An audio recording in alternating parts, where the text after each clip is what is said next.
हरे कृष्णा समस्त भक्त को हम हार्दिक स्वागत करते हैं आज का कार्यक्रम में। तो लास्ट टाइम हमने बाल कांड का पार्ट 6 देखा था। आज हम देखेंगे रामायण बाल कांड पार्ट 7। आज का टॉपिक का नाम है वायलेंस फॉर साइलेंस। तो भगवान राम विश्वामित्र जी के साथ आगे बढ़ते हुए गंगा के तट पर आते हैं और वहां पर गंगा नदी को एक नाव के द्वारा राम, लक्ष्मण और विश्वामित्र जी पार करने लगते हैं। तो जब नाव गंगा नदी के बीच में आता है उस समय पे दो जलधारा का मिलन के कारण एक बड़ा ध्वनि उत्पन्न होता है और वो राम उस ध्वनि को सुनकर विश्वामित्र जी से पूछते हैं कि हे महामुनि, यहाँ पर इस जलधारा में अत्यंत तीव्र प्रवाह है और उसके साथ साथ ध्वनि जो है तुमुल है, अति अधिक ध्वनि सुनाई दे रहा है, इसका कारण क्या है? तो विश्वामित्र जी कहते हैं कि पूर्व काल में ब्रह्मा जी के मन से एक ह्रद निर्माण हुआ था जिसका नाम है मानस सरोवर। वो कैलाश में निर्माण हुआ था। भगवान ब्रह्मा जी के मानसिक संकल्प से कैलाश में एक सरोवर निर्माण हुआ, इसलिए उस सरोवर का नाम क्या हुआ? मानस सरोवर। मानस सरोवर यात्रा करते हैं, सुना आपने? हाँ। तो जो लेक है, जो ह्रद है, वो भगवान ब्रह्मा जी के मन से उत्पन्न हुआ था, मानसिक संकल्प से उत्पन्न हुआ था। और उस मानस सरोवर से एक नदी निकला और उस नदी का नाम क्या हुआ? सरयू नदी। कि ब्रह्मा जी के सर से निकला है, ब्रह्मा जी के मानसिक संकल्प से निकला है, मनस और मानस से निकला है और सर से निकला है, इसलिए वो मानस सरोवर से वो नदी निकला है, इसलिए उसका नाम क्या पड़ा? सरयू नदी। और ये जो स्थान आप देख रहे हैं, यहाँ पर गंगा की धारा और सरय का धारा का मिलन हो रहा है और उसके संघर्ष के कारण इतना बड़ा ध्वनि उत्पन्न हो रहा है। उसके पश्चात विश्वामित्र जी राम और लक्ष्मण जी को कहते हैं कि यहाँ पर आप गंगा मैया को और सरय मैया को प्रणाम करो। राम लक्ष्मण जी विश्वामित्र के आज्ञा के अनुसार गंगा जी को, सरयू जी को नतमस्तक होकर प्रणाम करते हैं और प्रणाम करते हुए गंगा नदी को पार करते हुए गंगा जी के दक्षिण तट पर पहुंचते हैं। ओके, तो इसमें एक पॉइंट जनरली हमने विचार करेंगे, that is art of living. Prabhu ji, इसमें आर्ट ऑफ लिविंग किधर है? ओके, बट यहाँ पर देखेंगे कि भगवान राम और लक्ष्मण किसको प्रणाम करते हैं? गंगा मैया को प्रणाम करते हैं। तो भारत का कल्चर में नदी को माता माना जाता है और धरती को भी माता माना जाता है। जब नदी को माता माना जाता है, धरती को माता माना जाता है, इसका अर्थ क्या है? भारत का जो वैदिक कल्चर है उसमें परिवेश को, पर्यावरण का पूजा किया जाता है।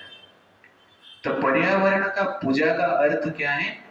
पर्यावरण का प्रोटेक्शन करना, रक्षा करना, एनवायरमेंट का रक्षा करना। तो वैदिक culture is meant for protection of environment. इसलिए वैदिक कल्चर में पेड़ को पूजा किया जाता है, नदी को पूजा किया जाता है, पहाड़ को पूजा किया जाता है, समुद्र को पूजा किया जाता है, मिट्टी को पूजा किया जाता है, हर वस्तु का पूजा किया जाता है। तो पूजा का अर्थ क्या है? प्रोटेक्शन करना और प्रणाम किया जाता है सबको। तो ये प्रणाम का अर्थ जो है अत्यंत महत्वपूर्ण है। प्रणाम, नमः शब्द यहाँ पर आता है। नमः मतलब न प्लस म इक्वल टू नमः। तो न मतलब नहीं, म मतलब मम। तो नम का अर्थ है मेरा कुछ भी नहीं, दैट इज नम। प्रणाम, प्रकृष्ट रूपेण नम, perfectly nothing is belongs to me, that is actually क्या है, प्रणाम। सचमुच मेरा कुछ नहीं, एवरीथिंग बिलोंग्स टू गॉड, सब क्या है, भगवान का है। और भगवान हमें दिए हैं यूज करने के लिए। तो everything belongs to God, but God has given us everything for use, not misuse. For use, not misuse, that is the meaning of pranam. और इस भाव से जनरल हम जब जीते हैं, प्रणाम भाव से जब हम जीते हैं, जनरल हम क्या करते हैं, परिवेश का प्रोटेक्शन करते हैं। क्यों? क्योंकि protection of environment is the protection of humanity. Protection of environment exactly is the enjoyment for humanity. अब एनवायरमेंट को प्रोटेक्ट नहीं कर पाएंगे तो जनरली हम शरीर को भी प्रोटेक्ट नहीं करते, क्योंकि शरीर भी एनवायरमेंट के ऊपर डिपेंडेंट है और एनवायरमेंट का एक पार्ट है। इसलिए protection of environment means protection of our body and mind. इसलिए वैदिक कल्चर में प्रणाम का विधान है, सबको प्रणाम का विधान है। That pranam reminds us to remain humble. Pranam reminds us God's ownership. Pranam reminds us we are nothing without God's grace. Pranam destroy our worship mentality and develop custodian mentality. तो ये जनरली क्या है, प्रणाम का पावर है। तो जब प्रणाम करते हैं तो बैकग्राउंड में ये भावना हमारा होना अत्यंत आवश्यकता है। इसीलिए ये आर्ट ऑफ लिविंग, इसलिए पॉइंट को मैं क्या रखा, art of living. Actually art of living नहीं है, ये heart of living. Heart of living. Environment को हम ठीक नहीं रखेंगे तो हार्ट अटैक होगा, ओके ना। तो आजकल जनरली हार्ट अटैक बढ़ रहा है, उसका कारण क्या है, एनवायरमेंट प्योर नहीं है। Therefore, impure environment means impure body, impure mind. Pure environment means pure body and pure mind. इसलिए पहले नदी को पूजा करते थे, इसलिए नदी का पानी स्वच्छ रहता था, पीने योग्य रहता। पहले पानी मतलब पीने का पानी, ऐसा नहीं नहाने का पानी, धोने का पानी, देखने का पानी, इस प्रकार नहीं है। आजकल इस प्रकार कहा जाता है। पहले लोग नदी में स्नान भी करते थे और पानी भी पीते थे, लेकिन रोग नहीं होता था। आज भारत में लगभग ऐसा कोई नदी नहीं जिसका कि पानी आप डायरेक्टली पी सकते हैं। तो हमने जीवन को पॉल्यूट कर दिया, क्योंकि ये जो वर्शिप मेंटालिटी है हमारा चला गया, ओनरशिप मेंटालिटी हमारा आ गया। तो प्रणाम क्या कहता है कि एवरीथिंग बिलोंग्स टू गॉड और हम कौन है, केयर टेकर है। दैट इज एक्चुअली क्या है, प्रणाम।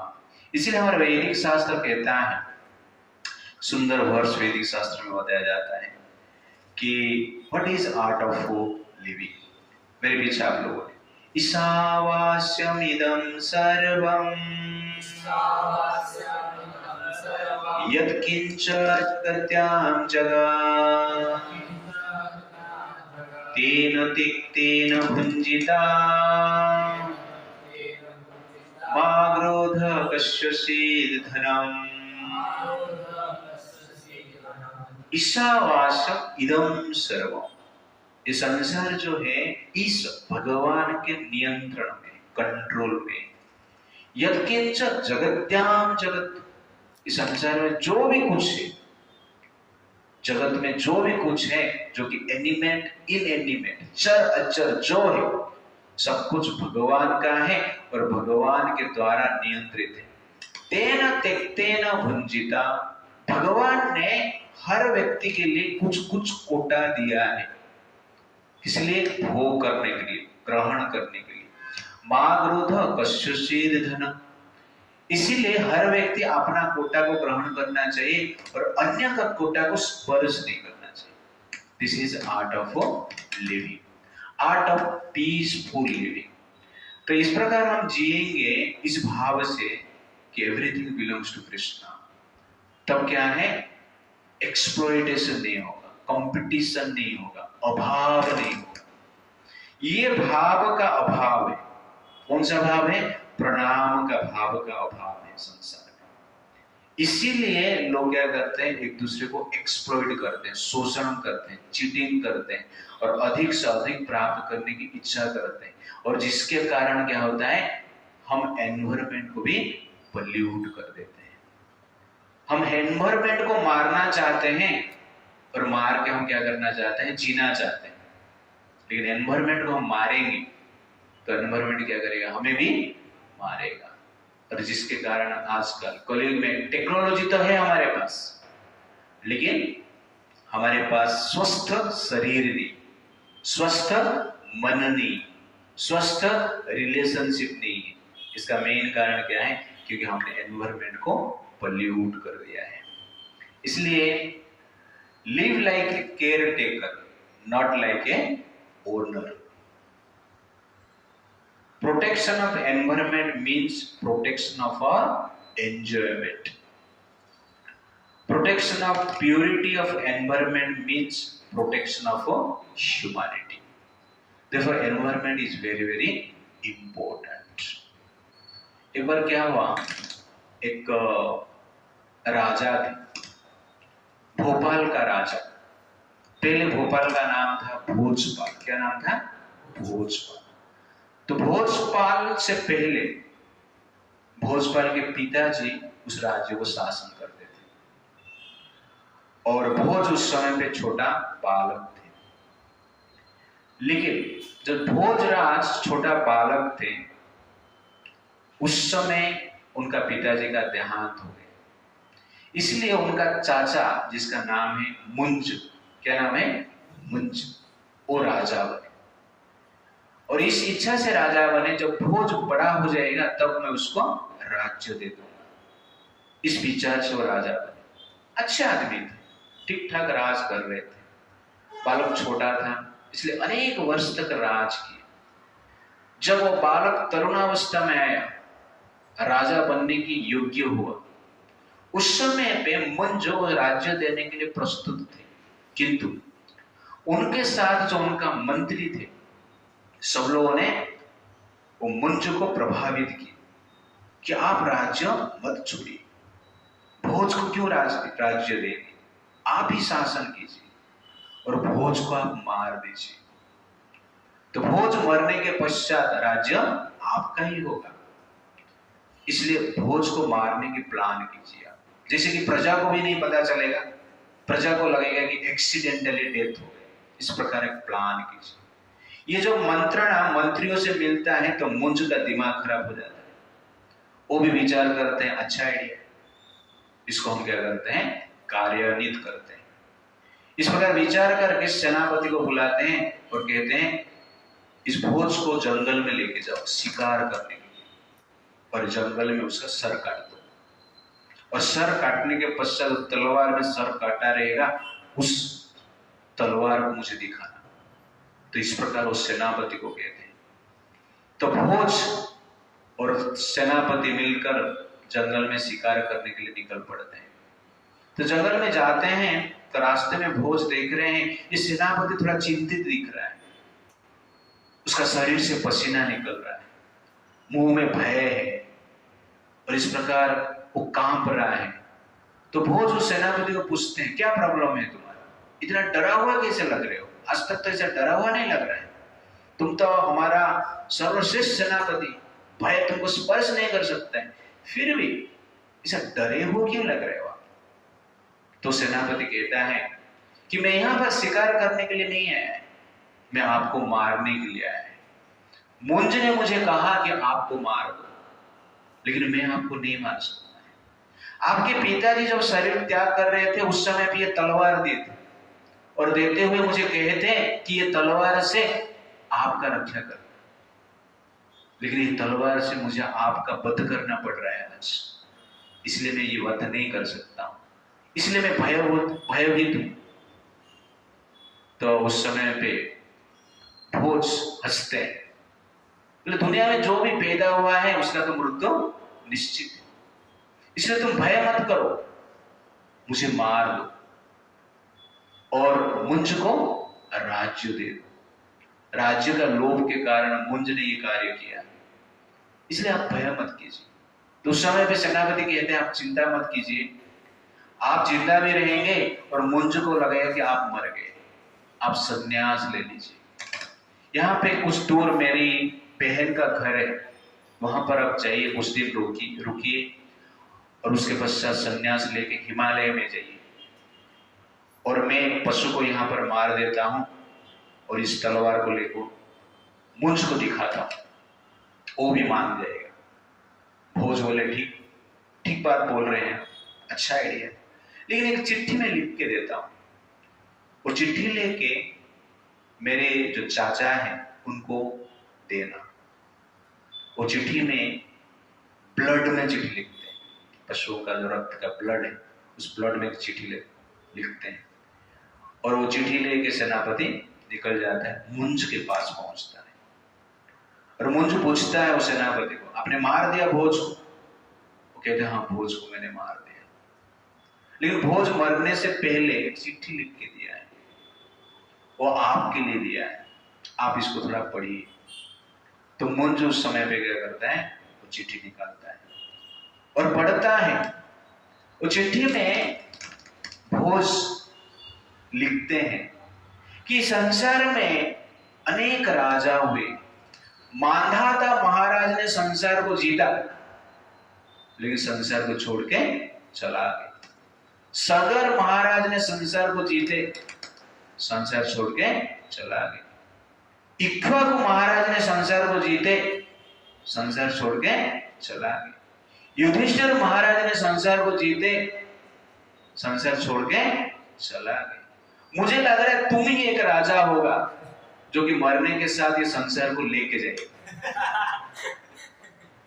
ये जो सुनता है मुंज, उसका हृदय परिवर्तन हो जाता है, क्योंकि अच्छा आदमी था, वो मंत्रियों के प्रेरणा से, परामर्श से उसका दिमाग खराब हो गया था, इसलिए वो रोने लगा, फूट फूट कर रोने लगा और सोचने लगा इतना अच्छा मेरा जो भतीजा है, जो राज करने की योग्य है, उसको मैंने मार दिया, सबसे बड़ा पाप किया, हे भगवान मुझे क्षमा कर दीजिए, मुझे भी राज्य नहीं करना है, मुझे अभी संन्यास लेना है। तो उस समय पे सेनापति कहते हैं चिंता मत करो, भोज अभी जिंदा है। तो उसके बाद भोज आते हैं और उस राज्य को शासन करते हैं, इसलिए उस राज्य का नाम क्या हुआ, भोजपाल, जिसको आजकल भोपाल कहा जाता है। ओके ना, मध्य प्रदेश का capital, that is exactly Bhopal. तो भोजपाल से भोपाल आया है, वो जो निकल गए कि घर से। ओके ना, भोपाल, लेकिन अच्छा राजा हुए भोजपाल। तो कहने का अर्थ है कि संसार में हमें कैसे जीना है, कस्टोडियन जैसे जीना है। तो ये स्टोरी से पता चलता है भोजपाल संसार को भोगने के लिए नहीं जी रहे, भगवान का ये राज्य है, इसलिए उसको जनरली हमें क्या करना है, केयर करना है। तो should live like a caretaker, not as a owner. जब हम अपने आप को राजा समझते हैं, कंट्रोल समझते हैं, हम एक दूसरे को तो कंट्रोल करते हैं, उसके साथ साथ एनवायरमेंट को भी कंट्रोल करने की इच्छा होता है, और जिसके कारण एनवायरमेंट पोल्यूट होता है। तो मॉडर्न सोसाइटी में ये प्रॉब्लम।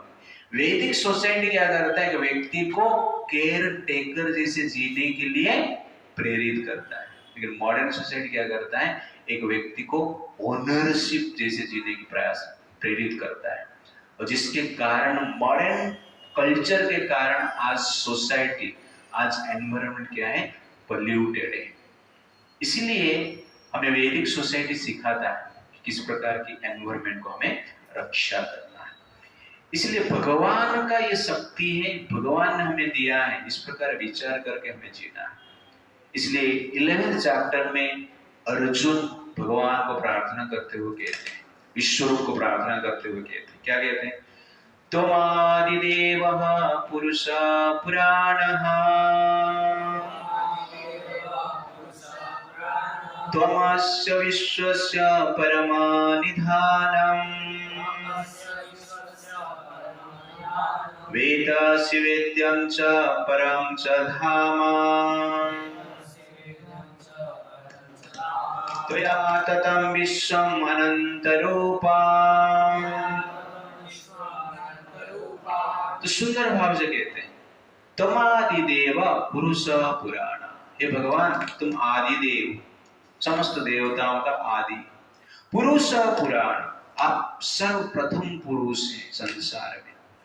तुम अस्य विश्वस्य परमनिधान, और विश्व का निर्माता है और पालन करता है।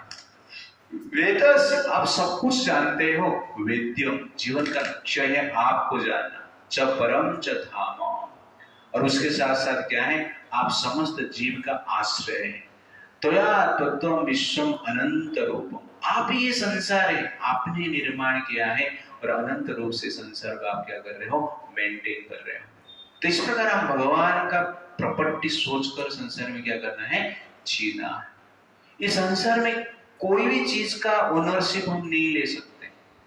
कभी कभी हम बोलते हैं मेरा सांस, मैं सांस ले रहा हूं, लेकिन जब सांस बंद हो जाता है बोलते सांस बंद हो गई। अरे तेरा तो सांस था, अब ले क्यों नहीं पा रहे, बंद कैसे हो गया है? लेकिन एक्चुअली हम सांस हमारा नहीं था। सांसों की एक्सचेंज से संसार में हम जीते हैं। सिर्फ लेंगे तो ही एक्चुअली क्या है, बच नहीं पाएंगे, सांस को छोड़ना भी पड़ता है। इसीलिए सिर्फ लेने से काम नहीं चलता है, देना भी पड़ता है। ये संसार लेन और देन से चलता रहता है। और लेन देन कौन करता है, जो कि केयर टेकर करता है, कस्टोडियन करता है, वो लेन देन का कार्य करता है। आपके पास पैसा है, नोट है, आप कहते हो ये मेरे ही पैसा है, लेकिन आपको स्वीट खाने की इच्छा हुआ, ओके, तो स्वीट जो दुकान वाला है, आप क्या करते हो, उसको पैसा दे देते हो। तो पैसा किसका हो गया, उस व्यक्ति के पास चला गया, उसका हो गया। आपके पास क्या है, स्वीट आ गया, तो आप पैसा का ओनर नहीं हो। तो वैसे ही संसार में हर चीज का हम क्या है, ओनर नहीं, हम क्या है, कस्टोडियन है। इसीलिए प्रणाम मेंटालिटी से जीना। प्रणाम का अर्थ क्या है, nothing belongs to me, everything belongs to Krishna. जिससे कि एनवायरमेंट का भी प्रोटेक्शन होगा और उसके साथ साथ हमें भी सुख और शांति प्राप्त होगा। Pranam remains God's ownership. Pranam reminds us that we are nothing without God's grace. Pranam reminds us to remain humble and live by Nama mentality, not by Mama mentality. इसलिए Nama mentality से हमें जीना है। तो इसलिए हमारा वैदिक शास्त्र का हर शब्द का क्या है, स्पेशल पावर है, स्पेशल मोटिवेशन। नम, नम का अर्थ क्या है, मेरा कुछ नहीं, एवरीथिंग बिलोंग्स टू कृष्णा।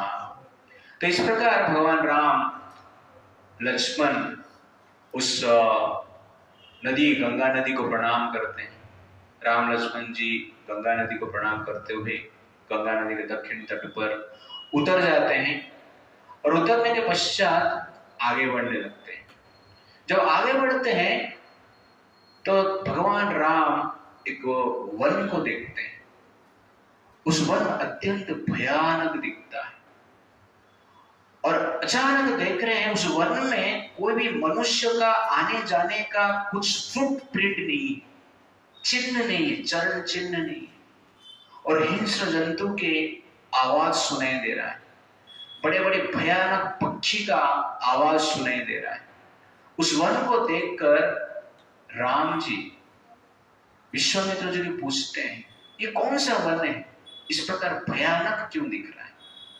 तो विश्वामित्र जी कहते हैं कि ये जो वन है, इस वन में एक राक्षसी रहती, उस राक्षसी का नाम है ताटका, जिसका शरीर में 1000 हाथी का बल है और उसके भय के कारण इस वन नष्ट भ्रष्ट हो गया है। पहले ये जो स्थान था अत्यंत समृद्ध था, इसमें दो राज्य था, जिस राज्य का नाम था मालद और करुष। दो राज्य था, अत्यंत समृद्ध था, लेकिन ये ताटका ने इस दोनों राज्यों को नष्ट कर दिया। पहले ये राज्य इंद्र के द्वारा स्थापित हुआ था। पहले एक राक्षस हुआ है जिसका नाम है पुत्रासुर। और तो असुर था, लेकिन हृदय से भगवान विष्णु का भक्त भी था। लेकिन एक बार पुत्रासुर ने इंद्र को आक्रमण किया, देवताओं को आक्रमण किया, इसलिए देवता और पुत्रासुर के बीच, राक्षसों के बीच बड़ा युद्ध हुआ। उस समय वे पुत्रासुर ने समस्त देवताओं को मारने लगा। देवता लोग भयभीत होकर भगवान विष्णु के पास गए और भगवान विष्णु ने इंद्रदेव को परामर्श दिए कि आप दधीचि मुनि के पास जाइए, उनके हड्डी से एक अस्त्र बनाइए, वज्र बनाइए। उस वज्र के द्वारा पुत्रासुर को आप मार सकते हैं, और कुछ उपाय नहीं। तो इंद्रदेव दधीचि मुनि के पास जाते हैं और दधीचि मुनि को उनका हड्डी को मांगते हैं। और दधीचि मुनि इतना उदार रहते हैं कि अपना शरीर त्याग कर देते हैं। उनका तप बल से उनका हड्डी इतना पावरफुल था कि एक अस्त्र उसमें बना। उस अस्त्र का नाम क्या हुआ? वज्र। उस वज्र का अस्त्र को लेके इंद्र ने पुत्रासुर के ऊपर आक्रमण किया और पुत्रासुर ने इंद्र को पकड़ लिया और पकड़ के अपना गदा से मारने लगा। और पुत्रासुर इंद्र को इसे छोड़ देता है। अचानक पुत्रासुर ने अपना मुंह खोला और इंद्र उनके शरीर में चला गया, पेट के भीतर चला गया वज्र के साथ। और शरीर के भीतर वज्र के द्वारा पुत्रासुर का पेट को काटे। इंद्र को पुत्रासुर का पेट काटने को 1 साल लगा। 1 साल तक इंद्रदेव ने पुत्रासुर के शरीर के भीतर रहा और पेट को काटता रहा। और 1 साल के पश्चात, इसके बीच में ही पुत्रासुर अपना शरीर त्याग कर दिया और वैकुंठ चला गया भगवान का स्मरण करते हुए। और 1 साल के बाद पुत्रासुर का पेट काटकर इंद्र बाहर आता है। और इधर बाहर जब आते हैं, क्योंकि पुत्रासुर के शरीर के भीतर था, इसलिए उनका शरीर में मल था, गंदगी था। और 1 साल तो कुछ खाए नहीं थे, भूखा थे। इसलिए देवताओं ने गंगा जल से इस स्थान पर इंद्र को स्नान किए थे, उनका मल का निवारण किए थे। इसलिए उस स्थान का नाम क्या हुआ? मालद हुआ। और करुष मतलब क्षुधा, भूख लगना, उनका क्षुधा को मिटाया, इसलिए और उसके पास और एक स्थान है, उसका नाम क्या हुआ? करुष हुआ। तो 2 सिटी वहां पर इंद्रदेव ने बनाए और अच्छा समृद्धशाली सिटी था, लेकिन ताटका ने उसको नष्ट कर दिया। तो भगवान राम पूछते हैं, ये ताटका तो स्त्री है, उसके पास इतना बल कैसा है? 1000 हाथी का बल कैसा है? तो विश्वामित्र जी कहते हैं, एक यक्ष हुए हैं जिसका नाम है सुकेतु। और सुकेतु का कुछ बेटा नहीं था, पुत्र नहीं था, इसलिए ब्रह्मा जी को प्रार्थना की। ब्रह्मा जी संतुष्ट होकर उनको एक पुत्री दी, पुत्र नहीं दी, लेकिन वो पुत्री को 1000 हाथी का बल के साथ दी, इसलिए वो इतना पावरफुल है। तो राम जी पूछते हैं, लेकिन ये तो ब्रह्मा जी के वरदान से प्राप्त हुआ, राक्षस ही कैसे बच गए? ये जो ताटका है, सुंद करके एक राक्षस के साथ विवाह किया और सुंद ने अगस्त्य मुनि को आक्रमण किया। अगस्त्य मुनि ने सुंद को श्राप दे के मार दी। इसीलिए ताटका अपना पति का बदला लेने के लिए अगस्त्य मुनि के ऊपर आक्रमण किया। तो अगस्त्य मुनि ने उनको श्राप दिए कि तुम यक्ष होकर, यक्षिणी होकर राक्षस जैसे कार्य कर रही है, इसलिए मैं तुमको श्राप देता हूं, तुम राक्षस बन जाओ। तो उस समय के बाद ताटका राक्षसी बन जाता है। तो ताटका का पुत्र है मारीच। तो मारीच को भी अगस्त्य मुनि श्राप देते हैं राक्षस बनने के लिए। तो माँ और बेटा दोनों राक्षस बन जाते हैं। राक्षस बनने के बाद क्या करते हैं? अगस्त्य ऋषि जिस वन में रहते हैं उस वन को भी नष्ट कर देते हैं। तो इस प्रकार जनरली ताटका और मारीच का पावर है और इसके कारण ये वन अत्यंत भयंकर है। इसलिए हे राम, स्त्री जो ताटका है उसका वध करो। ऐसा मत सोचो कि ये स्त्री है, इसका वध करना अत्यंत आवश्यकता है। तो विश्वामित्र जी कहते हैं, एनम राघवतृप्रुतम यक्षी परमदारुणम गोब्राह्मण हितार्थाय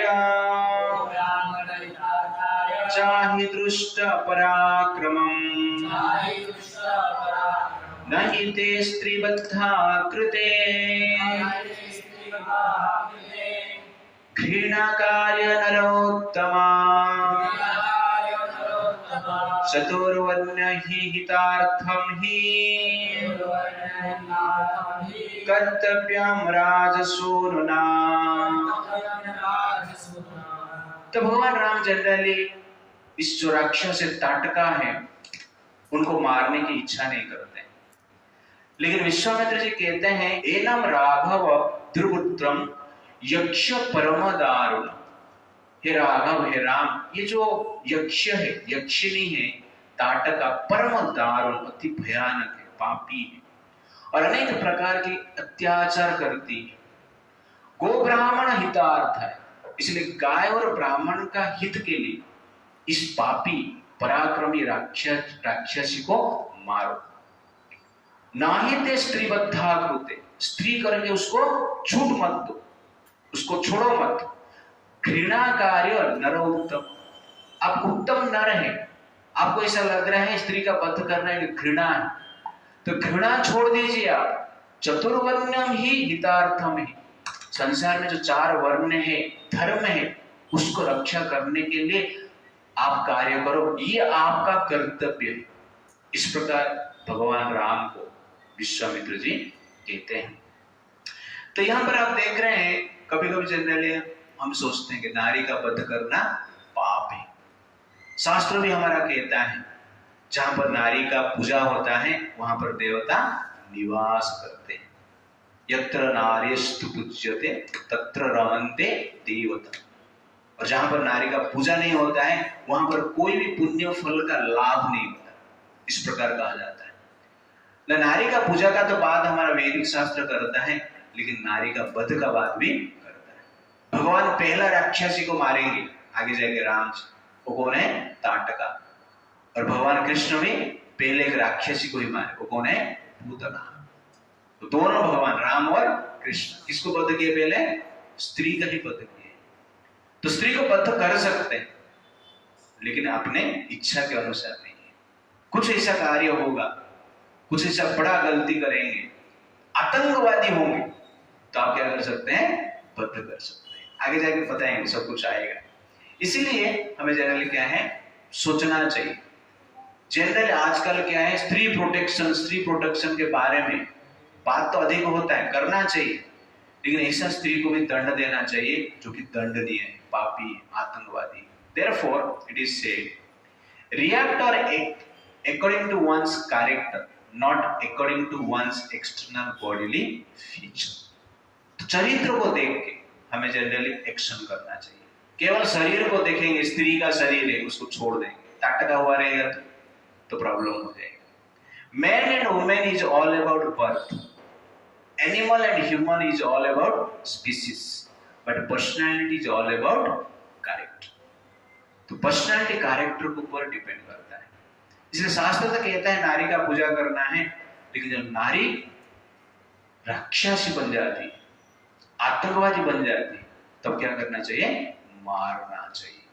यह अत्यंत आवश्यकता है। तो इस प्रकार जब वो विश्वामित्र जी कहते हैं तो भगवान राम क्या करते हैं? अपना धनुष उठाते हैं और प्रत्यंचा को खींचते हैं। उससे जो टंकार उत्पन्न होता है इतना पावरफुल रहता है, उस टंकार का वाणी को सुनकर, उस टंकार का ध्वनि को सुनकर बड़े बड़े हिंस्र जंतु वहां पर इधर उधर भागते हैं और पक्षियों जो उड़ के भाग जाते हैं। और उस समय पे ताटका उस टंकार को सुनकर उस शब्द के दिशा में भागते हुए आती है, राम लक्ष्मण के सामने खड़ी हो जाती है। तो राम लक्ष्मण उस विशाल का शरीर को देखता है, इसमें बड़े बड़े दांत हैं, मुंह फैला हुआ रहता है और शरीर क्या है? बड़ा है। उसका जो भुजा है गोल गोल दिख रहा है, पेट भी बड़ी है। इस प्रकार एक भयानक शरीर को देखते हैं। तो राम जी कहते हैं, अरे लक्ष्मण, ये शरीर को देख रहे, कोई भीरू पुरुष होगा तो ये रूप को देखकर उसको हार्ट अटैक आ जाएगा, इस प्रकार के हृदय विदीर्ण हो जाएगा, इस प्रकार वो कहते हैं। तुरंत ताटका क्या करते हैं? अपना हाथ से धूल उठाती है और ऊपर फेंकती है, जैसे कि धूल का बादल बन जाता है। और उस समय में राम लक्ष्मण ताटका को देख नहीं पाते हैं और ताटका उस धूल का बादल बनाकर पत्थर फेंकना लगता है। तो ताटका क्या करती है, पत्थर फेंकती उस धूल के ऊपर रहकर। ये पत्थर फेंकने का जो परंपरा है ताटका से आई है। ओके।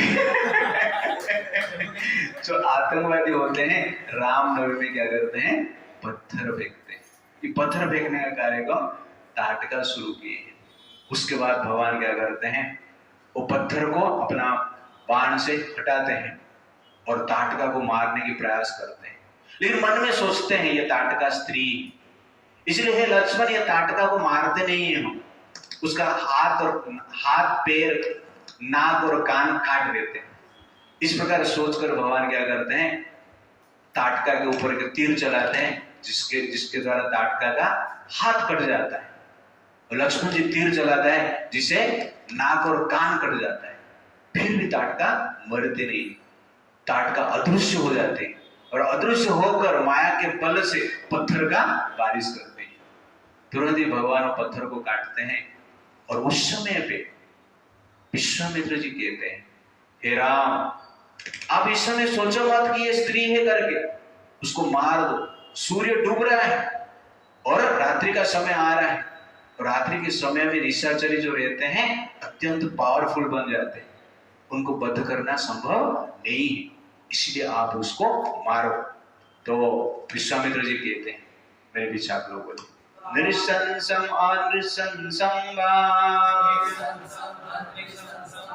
प्रजारक्षण कारणात् पातकं वा शोदशं वा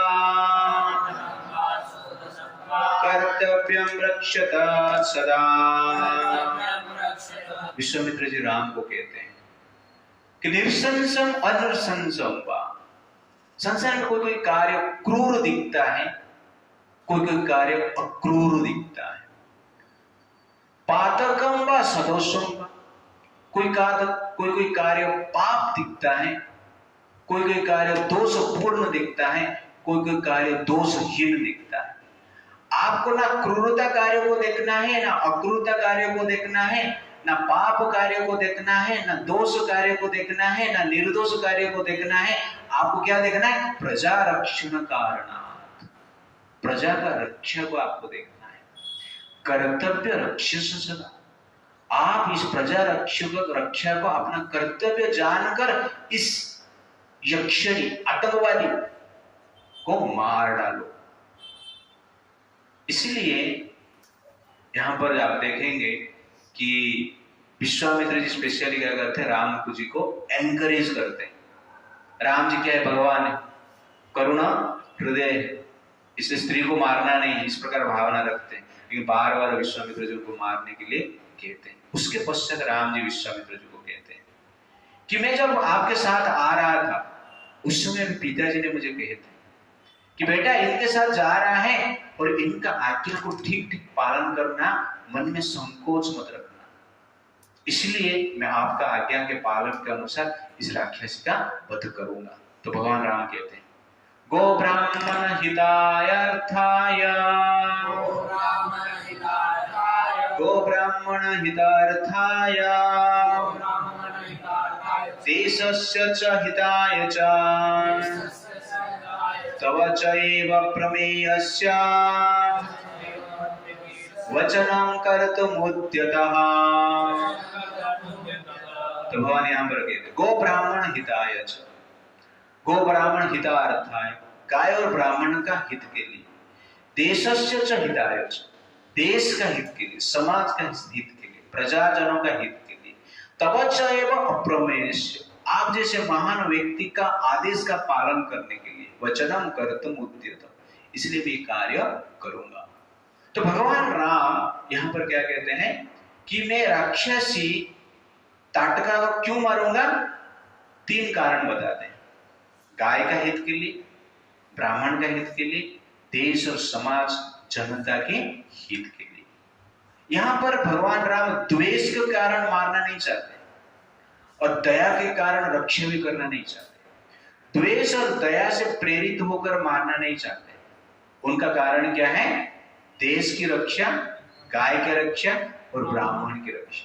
इसलिए आतंकवादी कौन है, जो कि प्रजाओं को कष्ट देते हैं, जो कि गाय को मारते हैं, जो ब्राह्मण को कष्ट देते हैं, बद्ध करते हैं, अपमान करते हैं, वो कौन है? आतंकवादी, राक्षस। तो पहला आतंकवादी यहाँ पर क्या है? तृतीय युग में ताटका, जो कि स्त्री के रूप में आई थी और भगवान ने उनको मारने की इच्छा की।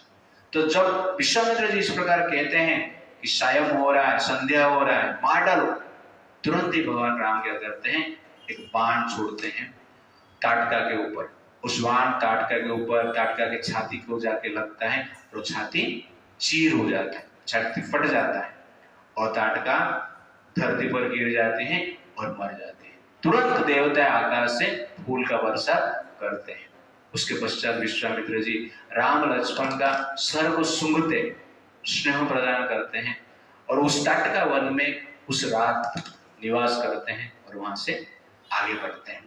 तो यहाँ पर आप लोग देखिए, motivation of action should not be kindness और हेट्रेड बट प्रोटेक्शन ऑफ धर्म।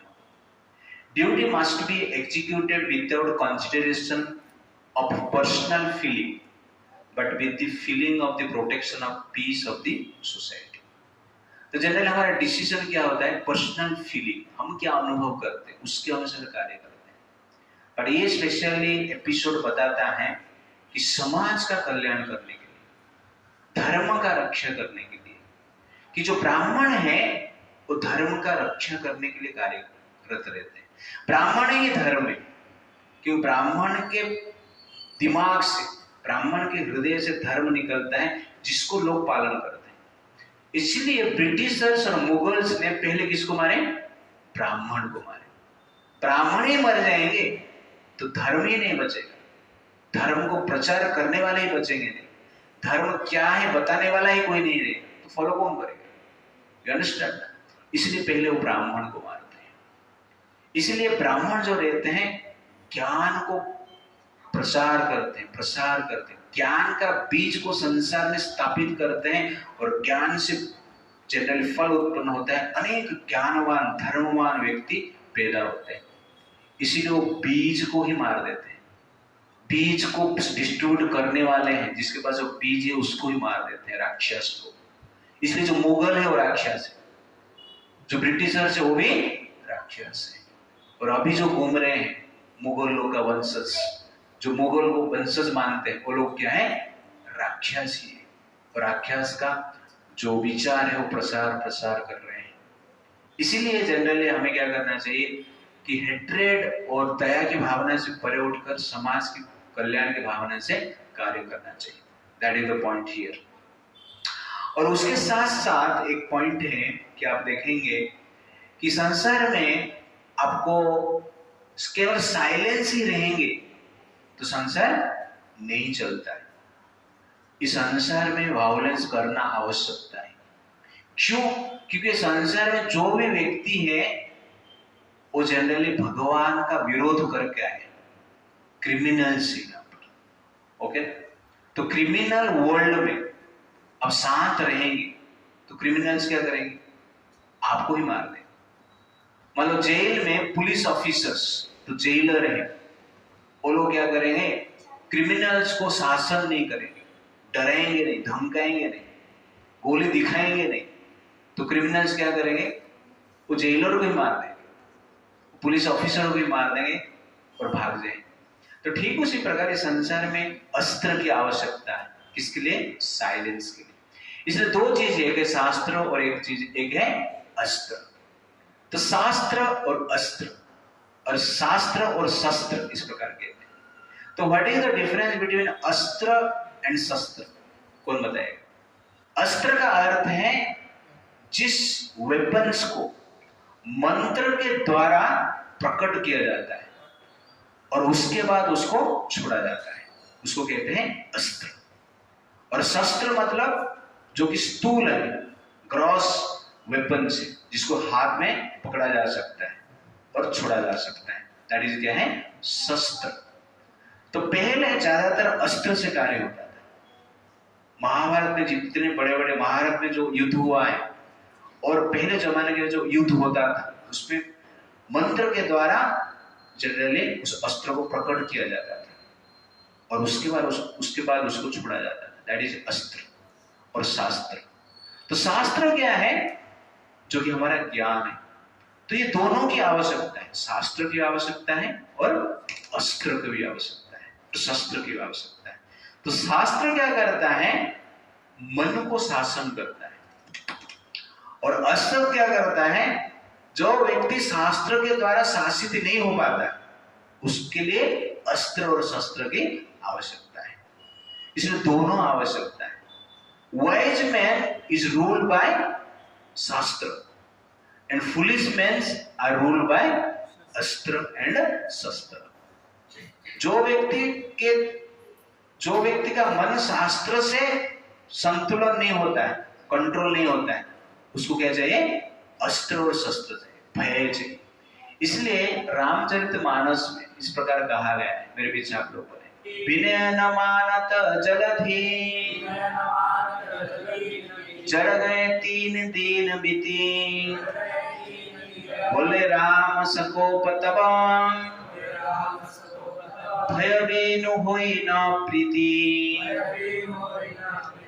तो रामचरितमानस से इस प्रकार कहा गया कि भगवान राम क्या करते? विनय भाव से सागर को प्रार्थना करते हैं, मुझे रास्ता दे दो, लेकिन सागर नहीं छोड़ता, 3 दिन तक प्रार्थना करते। उसके बाद राम ने क्या बोले राम सकोप तब, राम जी कुपित हो जाते हैं, भय बिनु होई न प्रीति, भय नहीं है तो प्रेम नहीं।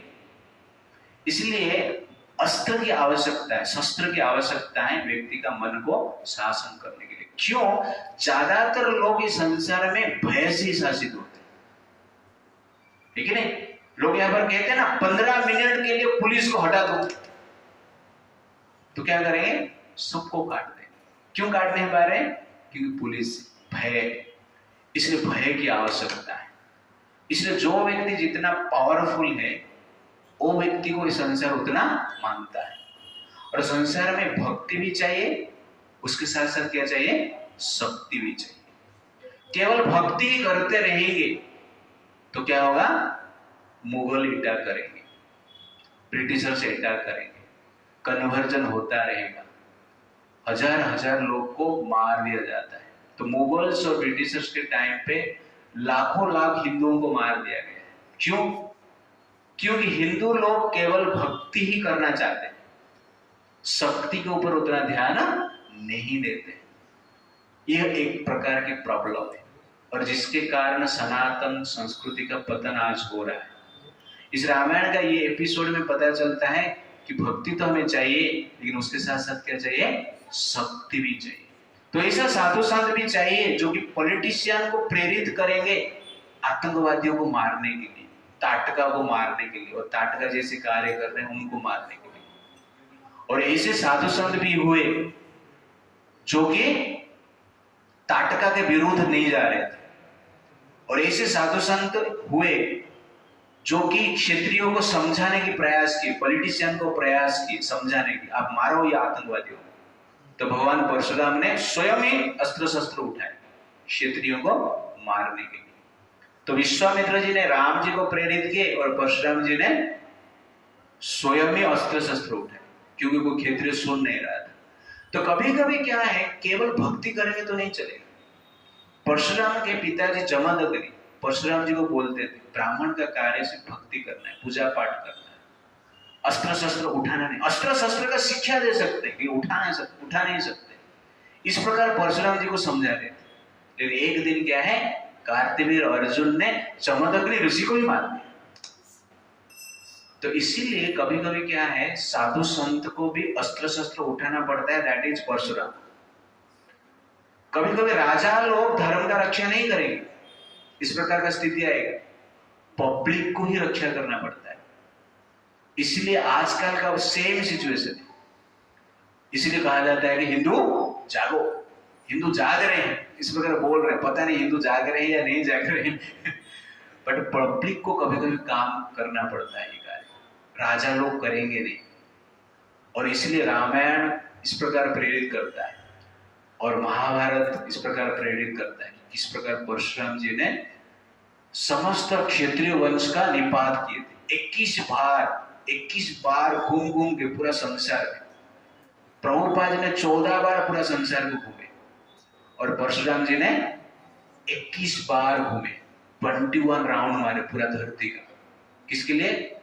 जो कि क्षत्रियों के रूप में आतंकवादी काम कर रहे थे।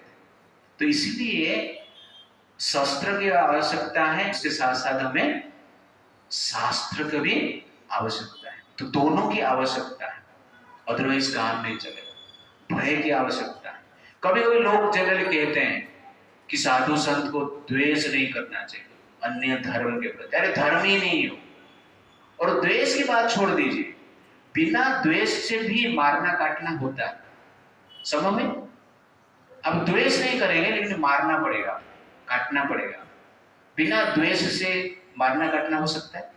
What is Gita? What is Gita? Gita में भगवान अर्जुन को क्या बोलते हैं? शस्त्र उठाओ। शास्त्र से बात करके क्या बोलते हैं? शस्त्र उठाओ, अस्त्र उठाओ। तो शास्त्र में सिखाता है शांति भी, और शस्त्र उठाने के लिए भी बोलता है। तो अर्जुन जब कौरव को मारता है, द्वेष के कारण मारता है? नहीं। इसलिए हम इस वर्ष में देखा है कि द्वेष के कारण नहीं मारा जा रहा है। गो ब्राह्मण हितार्थाय देशस्य च हिताय च। तो इसमें द्वेष नहीं है और दया नहीं। विश्वामित्र जी राम जी को कहते हैं, अब दया और द्वेष से ऊपर उठकर क्या करना है? देश की रक्षा करने के लिए, गाय का रक्षा करने के लिए, ब्राह्मण का रक्षा करने के लिए इस राक्षसी का वध करो। और ये आवश्यकता है। जब राजा नहीं करते ये काम, किसको करना चाहिए? पब्लिक को करना चाहिए। और पब्लिक नहीं करेंगे तो जनरली क्या होगा? धर्म का पतन होगा ही होगा। और आजकल का सिचुएशन है, कभी कभी हम सोचते हैं कि हरे कृष्णा वाले ईर्ष्या नहीं करते, द्वेष नहीं करते। द्वेष नहीं करना है, कि बिना द्वेष से भी हम क्या कर सकते हैं? मार सकते हैं। तो मार को जो मार रहा है द्वेष करके ही मार रहा है, ऐसा नहीं। वो द्वेष के कारण नहीं मार रहा है, कृष्ण के प्रति प्रेम के कारण मार रहा है, ब्राह्मण के प्रति प्रेम के कारण मार रहा है कि नहीं? देश के प्रति प्रेम के कारण मार रहा है, गाय के प्रति प्रेम के कारण मार रहा है। तो इस भर से बताता है जो गाय को मारता है उसको मारना ही चाहिए। बट हमारा क्या मन शांत हो गया है।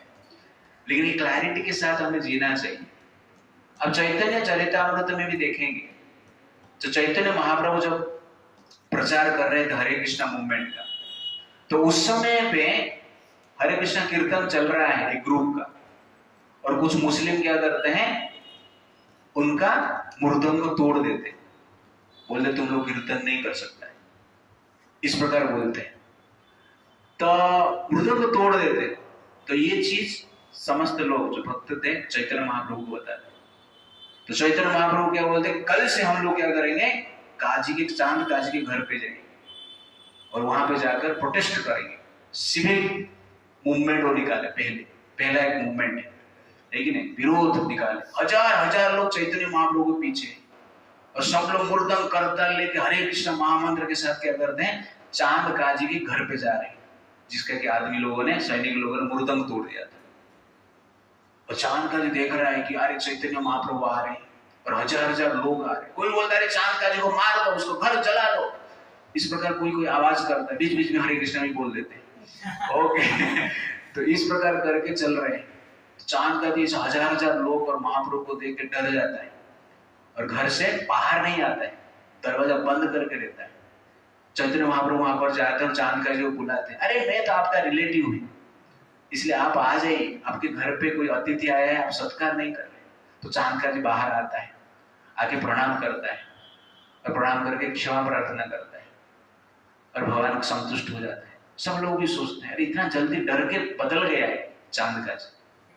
चांद काजी लोगों को देख के बदल गया नहीं। हजार लोग आ रहे हैं इसलिए बदल गया नहीं। चांद काजी चैतन्य महाप्रभु को देख के कहता है कि आप चिंता मत करो, आप जितने टाइम कीर्तन करना है करते रहो। तो भगवान पूछते हैं क्या हो गया तुझे ऐसा कि इतना बदल गए, एक रात में बदल गए? तो चांद काजी डरते हुए कहता है कि कल रात को मैं सोया था और एक सपना देखा। सपना नहीं देखा मैंने, एक रूप को, नरसिंह रूप को देखा, और मेरे छाती के ऊपर नरसिंह रूप बैठा था। नरसिंह भगवान बैठे थे और बैठकर मेरे छाती को फाड़ने के लिए आए। और उस टाइम पे मैं उठ गए और क्या करते हैं चांद जी, वो जो नरसिंह भगवान के हाथ का नाखून का चिन्ह दिखाता है चैतन्य महाप्रभु।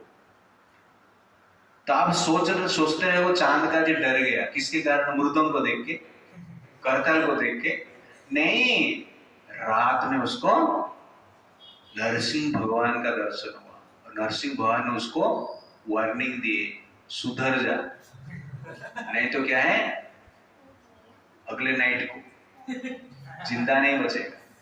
भय चाहिए, भय। इसलिए हरे कृष्ण वाले सिर्फ कीर्तन से इस वायलेंस को रोक नहीं सकते। चांद का जी चैतन्य महाप्रभु का रूप को देख के बदल नहीं गए, हरे कृष्ण महामंत्र से अट्रैक्ट होके बदल नहीं गए, हजार हजार लोगों को देख के बदल नहीं गए। किसे बदल गया? रात में नरसिंह भगवान का नाखून को देख के। इसलिए यहाँ पर भगवान क्या कहते हैं कि बोले राम सकौ तपो भय बिनु होय न प्रीति। इसलिए जनरली क्या है कि भय के बिना प्रीति नहीं होता है। Therefore, शास्त्र rules the mind, but astra rules where शास्त्र fails. Wise person are ruled by शास्त्र, but fools are ruled by अस्त्र। इस प्रकार हम सोच सकते हैं। इसलिए हमें शास्त्र भी चाहिए, शस्त्र भी चाहिए। तो ये क्लैरिटी के साथ जीना है। हम हरे कृष्णा में भी है तो ज्यादातर क्या करते हैं, हम जनरली शांत भाव को ही ग्रहण करते हैं, अहिंसा नीति को फॉलो करने की प्रयास करते हैं। लेकिन अहिंसा चाहिए, लेकिन हिंसा भी अहिंसा भाव से हो सकता है। दैट इज एक्चुअली क्या है? महाभारत युद्ध। इसलिए गीता बोला गया, गीता अर्जुन को भगवान ने इसलिए बोला कि आप हिंसा कर सकते हैं लेकिन अहिंसा भाव से कर सकते हैं, और वो भी होता है। इसलिए भविष्य में आप पॉलिटिक्स में जाएंगे या कोई ब्यूरोक्रेट्स में जाएंगे या सैनिक बनेंगे तो क्या करना है, अपना जो दायित्व है, कर्तव्य है, शस्त्र का भी कर्तव्य करना है और शास्त्र का भी कर्तव्य करना है। That is very very important. नहीं तो कितना सहन करता रहेगा संसार में। तो इस प्रकार कहा जाता है कि पाकिस्तान और पत्नी ये दोनों का राशि एक है। पॉज से स्टार्ट हुआ। पाकिस्तान और पत्नी ये दोनों का राशि एक है, कभी भी जंग छेड़ सकते हैं कभी भी जंग छेड़ सकते हैं। और हिंदुस्तान और हस्बैंड, हिंदुस्तान और हस्बैंड ये दोनों का राशि भी सेम। हाउ से स्टार्ट हुआ है, ठीक है ना? हिंदुस्तान और हस्बैंड ये दोनों का राशि भी सेम है। पता नहीं कब तक सहन करते रहेंगे ये फॉलो नहीं करना है हमें फॉलो क्या करना है? शास्त्र की भी आवश्यकता है, शास्त्र को भी फॉलो करना है, और उसके साथ साथ क्या है, शस्त्र को भी फॉलो करना है और अस्त्र को भी फॉलो करना। दोनों का आवश्यकता है संसार में। और जिस सोसाइटी में शास्त्र को अधिक फॉलो करते हैं तो शस्त्र और अस्त्र को भूल जाते हैं, उस सोसाइटी का पतन निश्चित है।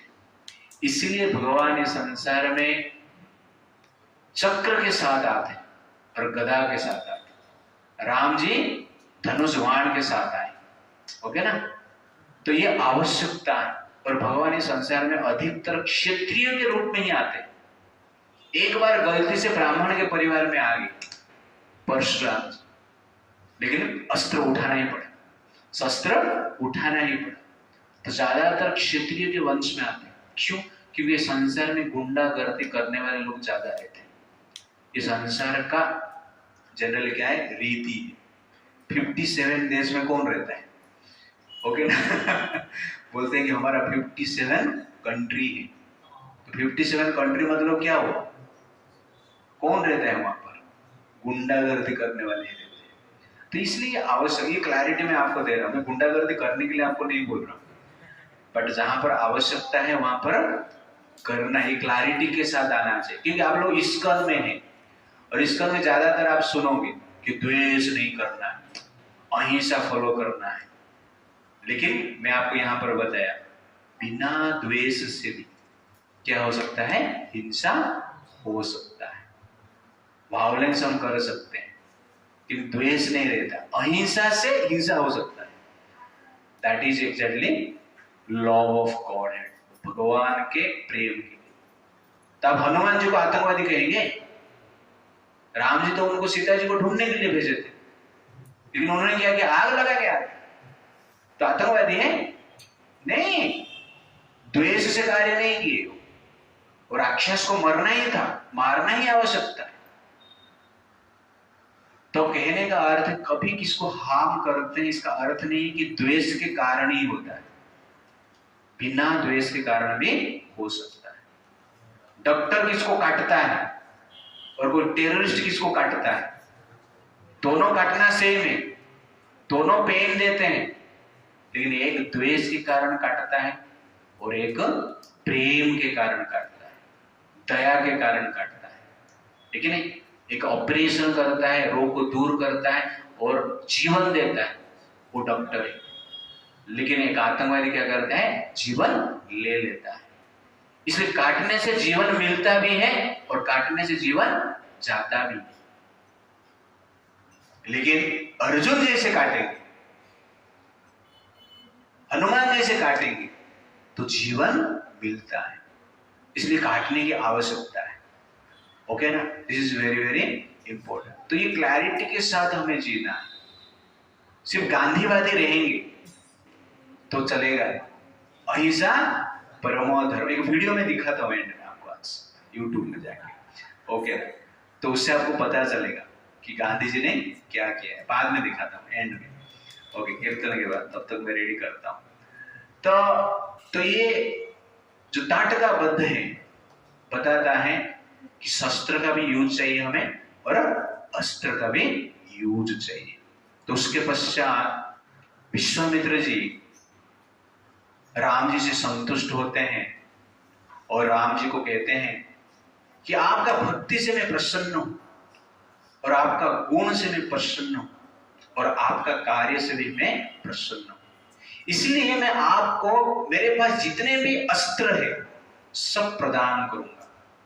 इसलिए आप तुरंत प्रस्तुत रहिए, स्नान करके आइए और जप कीजिए। उसके पश्चात भगवान राम और लक्ष्मण स्नान करते हैं, गायत्री मंत्र का जप करते हैं और विश्वामित्र जी भगवान राम और लक्ष्मण को 100 से अधिक अस्त्र प्रदान करते हैं। उसमें से कुछ अस्त्र का नाम यहां पर बताया गया है कि दंड चक्र, धर्म चक्र, काल चक्र, विष्णु चक्र, इंद्र चक्र, इस प्रकार के अस्त्र भगवान राम को विश्वामित्र जी प्रदान करते हैं। उसके साथ साथ ब्रह्मास्त्र प्रदान करते हैं। सूर्यदेव का तेज प्रभ नामक एक अस्त्र है, तेज प्रभा नामक एक अस्त्र है, जिस अस्त्र का प्रयोग से व्यक्ति का तेज ही नष्ट हो जाता है। चंद्र से मिला हुआ एक अस्त्र है शिशिर अस्त्र, अग्नि से अग्नेय अस्त्र, नारायण से नारायण अस्त्र। इस प्रकार के अनेक अस्त्र प्रदान करते हैं राम और लक्ष्मण को। तो अनेक अस्त्र प्रदान करने के पश्चात राम जी समस्त अस्त्रों को उदार भाव से ग्रहण करते हैं और समस्त अस्त्र जो है एक शरीर धारण करके प्रकट होते हैं और समस्त अस्त्र को राम जी प्रार्थना करते हैं और समस्त अस्त्र राम को कहते हैं कि भगवान आपका किंकर है हम, आप कभी भी चाहे हमसे कुछ करवाना चाहते हैं, हम रेडी। तो भगवान राम कहते हैं कि अभी आप लोग मेरे मन में बैठ जाइए और जब मुझे जरूरत होगा मैं आपका व्यवहार करूंगा। तो इस प्रकार राम का शब्द सुनकर समस्त जो अस्त्र थे भगवान राम के मन में प्रवेश करते हैं सटल रूप में। तो ये अस्त्र बोलते हैं, सूक्ष्म रूप में रहते हैं, जिसको मंत्र से प्रकट किया जाता है। इस प्रकार अनेक अस्त्र शस्त्र धारण करते हैं और अस्त्र शस्त्र प्राप्त करने के पश्चात भगवान राम और लक्ष्मण और तेज में हो जाते हैं, मन प्रफुल्लित हो जाता है और विश्वामित्र जी को प्रणाम करते हैं और आगे बढ़ने लगते हैं यात्रा में। तो आगे बढ़ते समय भगवान राम और एक सुंदर वन देखते हैं, जो वन अत्यंत आकर्षक है, टाटका वन जैसे नहीं, भयानक नहीं, आकर्षक है। वहां पे अनेक प्रकार की सघन प्लांट रहता है, सघन पेड़ रहता है जो कि मेघ जैसे दिख रहा है। अनेक हिरण इधर उधर घूम रहे हैं अनेक सुंदर सुंदर पक्षियां कलरव कर रहे हैं और अनेक प्रकार की झरना वहां पर बह रही है। इस प्रकार वन को देखकर राम जी ने विश्वामित्र जी को पूछते हैं, ये किसका वन है, अति सुंदर दिख रहा है। तो वहां पर विश्वामित्र जी राम जी को कहते हैं, तो ये वन किसका है, कहां से आया है, किसी प्रकार ये इतना सुंदर हुआ है, हम देखेंगे नेक्स्ट टाइम। हरे कृष्णा कृष्णा कृष्णा हरे हरे, हरे राम राम राम हरे हरे। श्री प्रभुपाद की जय।